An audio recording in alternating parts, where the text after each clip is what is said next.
Aliás, foi elas, né?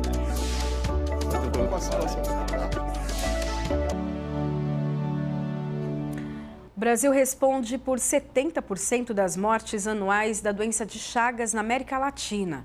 Nos últimos 5 anos, foram encontrados 135 insetos transmissores da doença na Grande São Paulo.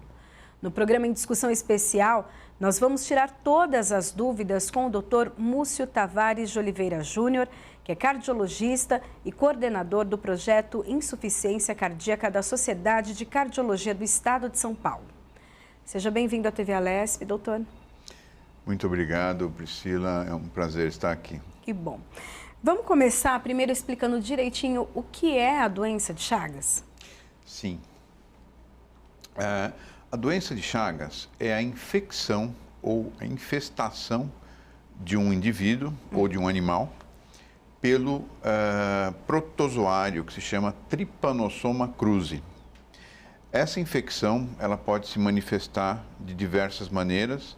A maneira mais comum é a afecção cardíaca, mas também pode haver acometimento do sistema nervoso e acometimento do sistema digestivo. No coração, ela causa desde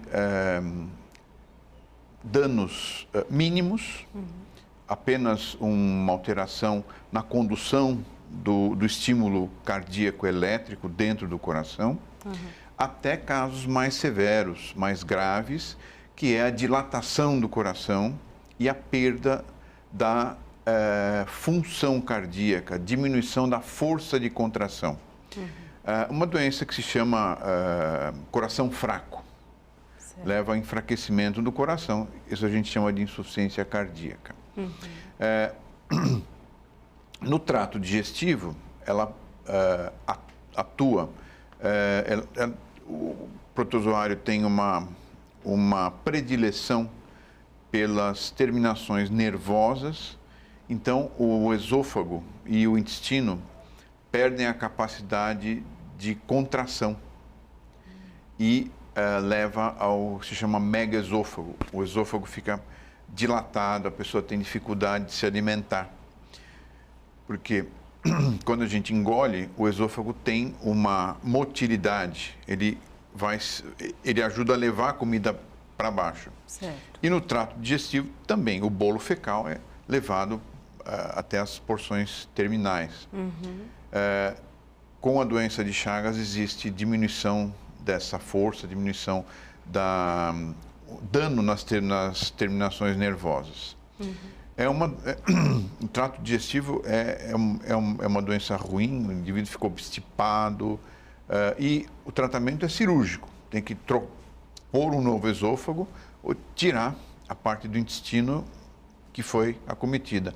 E a recidiva. Nossa. No coração, e assim, 10% das pessoas que contraíram o parasita vão ter, até 10% podem ter isso. E no caso do coração, em torno de 30% das pessoas infectadas vão desenvolver a doença. É necessário um transplante no caso do coração? Sim. O tratamento, quando há essa diminuição de força, existe sim a síndrome da insuficiência cardíaca. Então, o coração que não funciona bem como bomba acaba acumulando líquido no corpo, então acumulando líquido nos pulmões, no resto do corpo, e isso se manifesta como inchaço e como edema nos pulmões, mais líquido nos pulmões. Certo. Existem diversos tratamentos antes de chegar no transplante. Então, o uso de alguns remédios específicos, como uma classe de drogas que a gente chama inibidores de enzima conversora de angiotensina, é um nome feio e longo, os bloqueadores de receptor de angiotensina, os antagonistas de receptor de angiotensina e inibidor de neprelizina é outra droga, certo. Os beta-bloqueadores e os antagonistas de mineralocorticoide. Esse é o kit básico. E dependendo da evolução, o paciente pode ter, por exemplo, se ele tiver arritmia, ele tem que colocar um desfibrilador. Se ele tiver um bloqueio do coração, ele tem que colocar um marca-passo. Entendi. Se ele tiver nada disso funciona, pode-se... O próximo passo é o transplante. O transplante. Antes se chamava essa doença de doença do barbeiro, né? Por que tem esse nome também? O barbeiro é o nome genérico, é o nome popular do transmissor da doença. O nome científico dele é o Triatoma infestans e o Panstrongylo megistus, que são os dois que mais existem no Brasil. O Triatoma infestans mais na região sul, na região sudeste, região centro-oeste, o Panstrongylo megistus mais na região nordeste e norte. E é o barbeiro, é a doença do barbeiro. A infestação se dá assim, em geral nas zonas rurais, né, porque ele é um bicho, é um inseto silvestre, e o ciclo ele se infecta em geralmente roedores, preás, pacas, macacos, mamíferos também.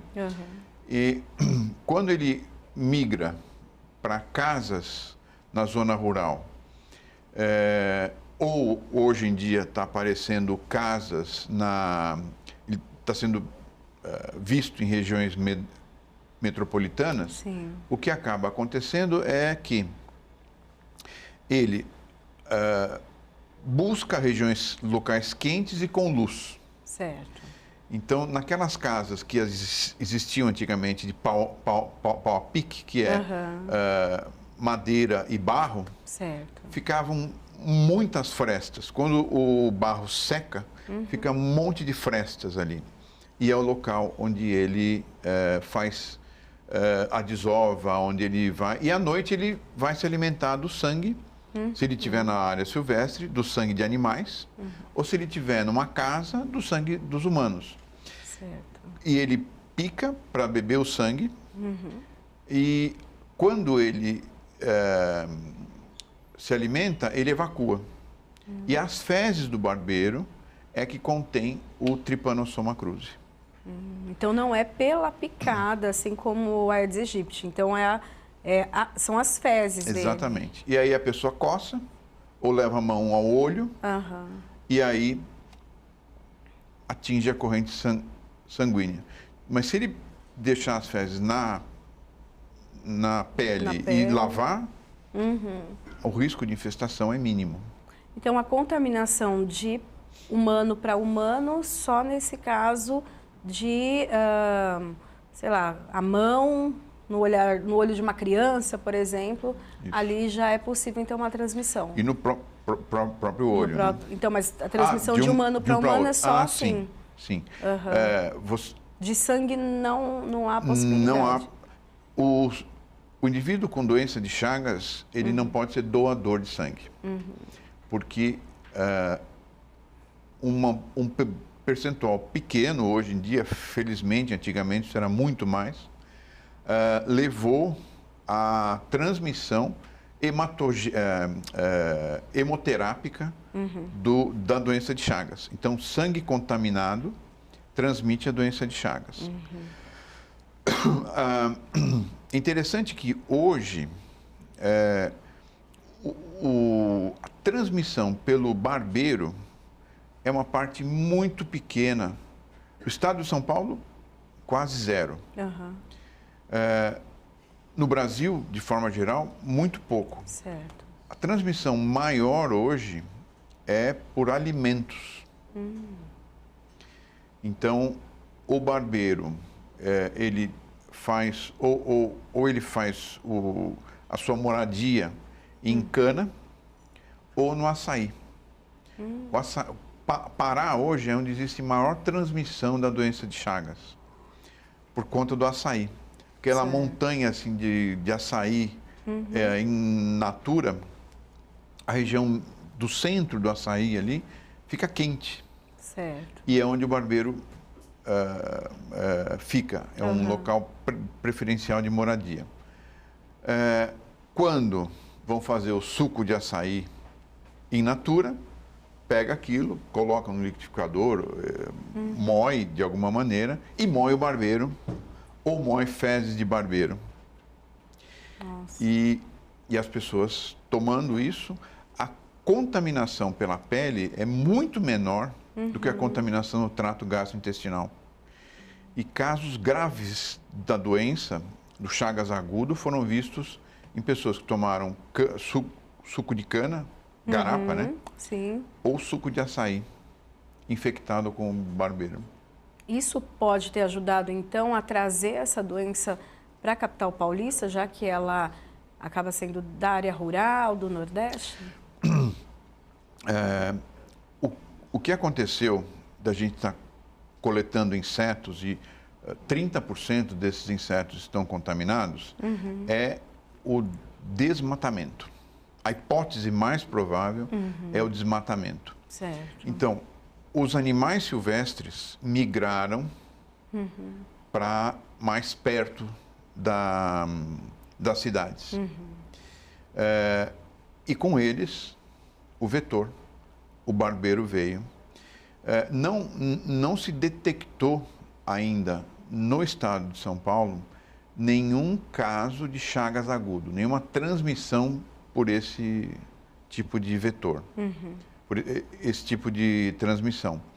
Mas é um risco. Então, as pessoas que estão mais próximas de áreas de preservação precisam ter muito cuidado. Então, nós estamos recomendando, a SOCESP está recomendando que nessas áreas as pessoas usem repelente, coloquem tela nas janelas e, se encontrarem o parasita, não matem o parasita, não pisem no parasita. Coloquem num saquinho, não toque, porque ele mesmo pode ter não toque no inseto, né? Use luva ou use um saco, pega o inseto e avisa a vigilância sanitária da Secretaria Estadual de Saúde. O senhor deu exemplo para a gente do açaí, né, como uma forma de contaminação. Outros produtos também são contaminados da mesma maneira? Por exemplo, sei lá, o feijão ou outras frutas? Em tese, podem. Nunca aconteceu. O que se viu foi cana e açaí. Certo. Por quê? São ingeridos in natura, sem processamento. Qualquer aquecimento a mais de 45 graus mata o Trypanosoma cruzi. Então, mesmo que o feijão, lentilha, arroz tenham o parasita, eles não são consumidos crus. Eles são aquecidos, e o feijão bem aquecido, né?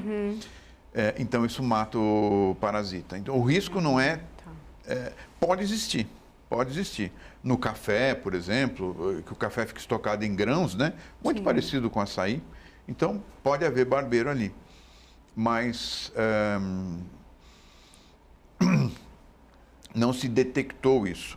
E quando se detectou, não foi no estado de São Paulo. Essas coisas não aconteceram no estado de São Paulo. Aconteceram em áreas em que... áreas muito quentes, que são áreas preferenciais do barbeiro. O senhor falou que desses produtos que são aquecidos, né? No caso do açaí também, principalmente quando vem para São Paulo, ele já vem gelado, né? Então, para os fãs de açaí congelado, tem esse risco, já que a temperatura também oscila? Tem, porque o congelamento não mata. O que mata é o aquecimento. Então, precisa ser pasteurizado. O processo de pasteurização é o aquecimento e o resfriamento rápido. Por isso que o leite é isento de... O leite pasteurizado é isento de bacilos ou bactérias como da brucelose, por exemplo, que era um problema no leite, né? O leite pasteurizado, então, é o aquecimento e resfriamento rápido, que aí ele não perde as suas características de sabor. Quais os sintomas? Quando a pessoa é picada, ela já sente alguma coisa diferente? Ou esses sintomas aparecem ao longo do tempo? É difícil a gente ver Chagas agudo, a não ser em áreas muito endêmicas ou ingestão por via oral. Certo. Até o começo do século XX, isso se via bastante, se descrevia isso, era até clássico ver uma coisa que se chamava sinal de Romanha, que era um edema importante na região do olho, porque, sei lá, bateu no parasita e à noite coçou o olho, então era a via de entrada, tinha uma reação inflamatória no olho. Certo. Hoje a gente não vê isso, mas os sintomas do Chagas agudo são sintomas, primeiro, sintomas gerais, inapetência, febre, febre baixa, mal-estar, fraqueza muscular, dor muscular, dor de cabeça, podendo chegar até quando se houver a miocardite aguda, que é a infecção do coração, pode haver o desenvolvimento do quadro de insuficiência cardíaca durante a fase aguda. Esses sintomas se parecem um pouco com a dengue, né, doutor? Muitas doenças têm sintomas gerais. Esses sintomas gerais, eles fazem parte de uma síndrome inflamatória. Certo. Você falou da dengue, mas você podia dizer, parece gripe. Também parece gripe. Sim. E aí, como é que a gente faz o diagnóstico? A gente correlaciona com alguma coisa, né? Então, você chega para mim, doutor, eu estou com mal-estar, isso, né? E eu, sendo de zona endêmica, eu pergunto, você comeu açaí, você comeu isso, aquilo, mora em área rural, já achou barbeiro em casa, ou, de outra maneira, tomou vacina da gripe, teve alguma coisa, e aí se fazem exames gerais. Certo. E no caso da doença de Chagas, o exame sorológico não positiva na fase aguda, só na fase crônica. Leva 3, 4 meses para positivar. Então, na fase aguda, o que tem se feito em regiões endêmicas, fora do estado de São Paulo, região norte especialmente, chega um paciente assim, que nunca teve insuficiência cardíaca, chega no pronto-socorro com insuficiência cardíaca. O exame que eles têm feito, e isso é até engraçado, porque é um exame que não se fazia mais há muito tempo, chama gota espessa. Pega colhe sangue, coloca no microscópio e vê se tem o Trypanosoma cruzi ali. Na fase aguda. Se não, a suspeita diagnóstica com uma insuficiência cardíaca que começou de repente, né? E aí trata, e o remédio para isso é o benzonidazol, com uma excelente ação na fase aguda. Passou a fase aguda, depois de 2 meses, cessa a fase aguda, o remédio não tem mais eficácia. A pessoa precisa tomar essa medicação ao longo, não essa específica, porque essa é no começo, mas um outro tipo de medicação ao longo da vida, ou não? Fez o tratamento, já está curado ali? A cura acontece beirando os 95% com o uso do benzonidazol. Ele é um excelente antiparasitário e o único.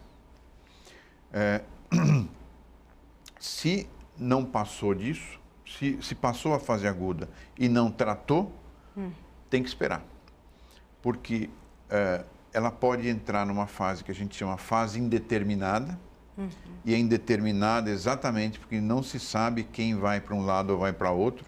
Então, tem fatores genéticos, tem a cepa do Trypanosoma cruzi, tem reações inflamatórias e reações do hospedeiro, né, que é quem foi infectado, que pode não deixar desenvolver a doença, múltiplos fatores. Reinfestação, quem vive na área rural, por exemplo, pode ser reinfestado e isso, maior carga do barbeiro, maior carga do parasita, né?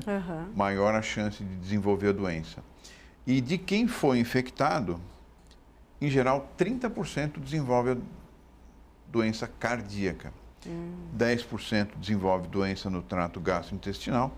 Isso quer dizer que 60% não vão desenvolver uma doença aberta, uma doença franca.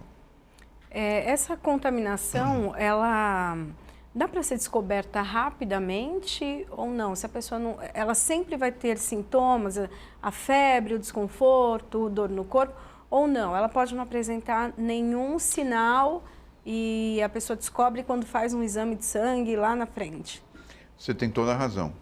A imensa maioria das pessoas não teve o quadro de Chagas agudo.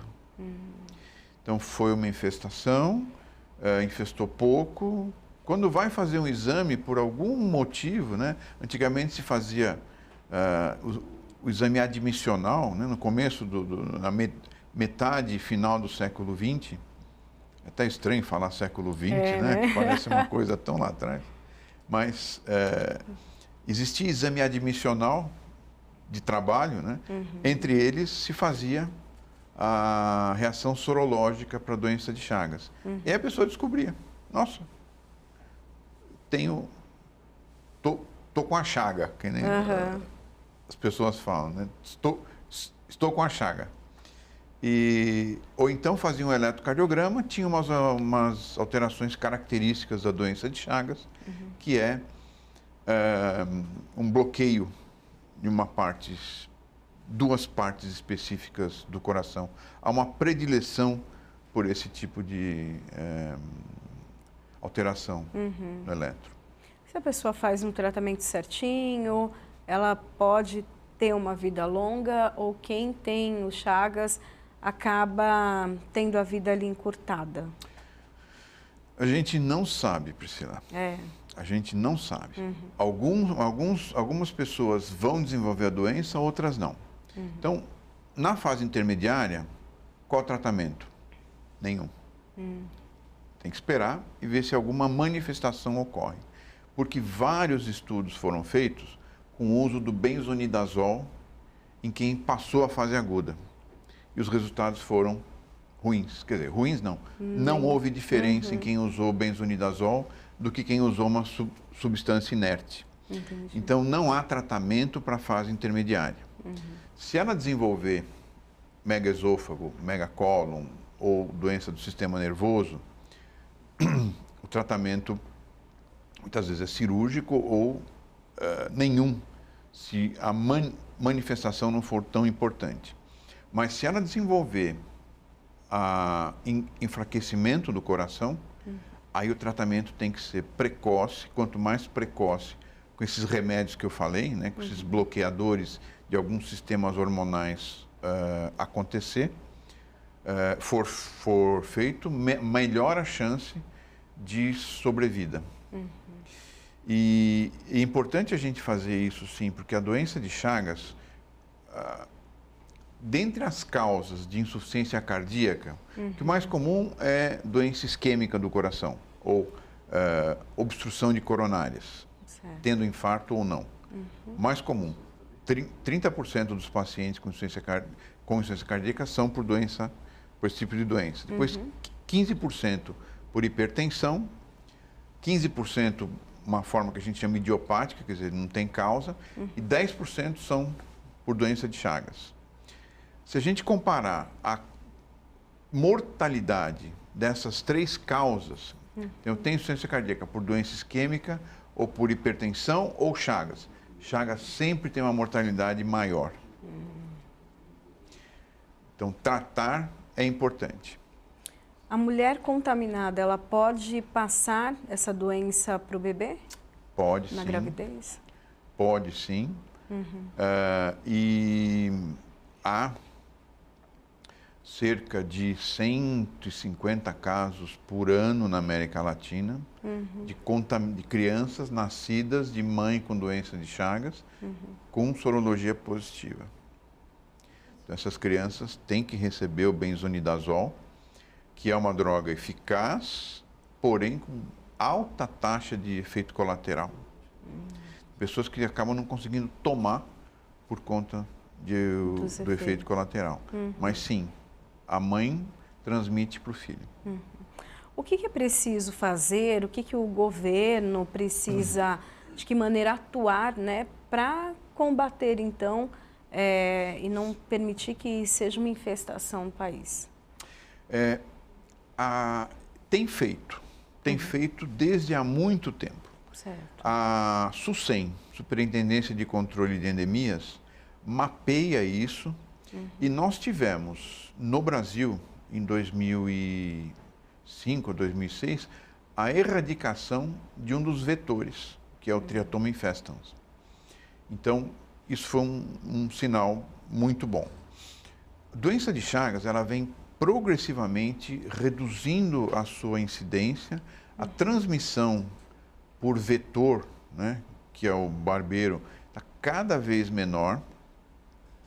O número de pacientes hoje que têm doença de Chagas são pacientes mais idosos, contaminados lá atrás. Então, o governo, sim, tem trabalhado bastante nesse sentido, porque era uma causa muito grande de doenças, né? Se chama doença de Chagas e o protozoário se chama Trypanosoma cruzi. Trypanosoma é uma categoria e cruzi é o sobrenome dele, porque Carlos Chagas foi quem estudou e descobriu o ciclo de transmissão da doença. Carlos Chagas, hoje, muita gente acha que ele deveria ter recebido o prêmio Nobel por isso. Ele foi um grande injustiçado. O prêmio Nobel, para ele, tem pessoas que fizeram muito menos que ele para a doença e por outras doenças, né? E receberam o prêmio Nobel. A gente deveria ter tido isso. Então, tem sido feito, sim, ao longo dos anos, uso de inseticidas, melhoria de habitação. Então, mesmo morando na zona rural, numa área endêmica, basta os cuidados de higiene, de paredes, portas, uso de telas, que diminui muito a transmissão. Bom, nós chegamos ao fim do nosso programa, eu agradeço, até o senhor deixou já as dicas também, né? Então, tomar sempre esses cuidados, tanto com a casa, quanto com a proteção, né, com o repelente também. Muito obrigado pela sua participação, doutor. Foi um prazer. Que agradeço. Um abraço a todos. O programa em discussão especial fica por aqui. Obrigada pela audiência e a gente se vê na programação da TV Alesp e no canal da TV Alesp no YouTube. Tchau, tchau.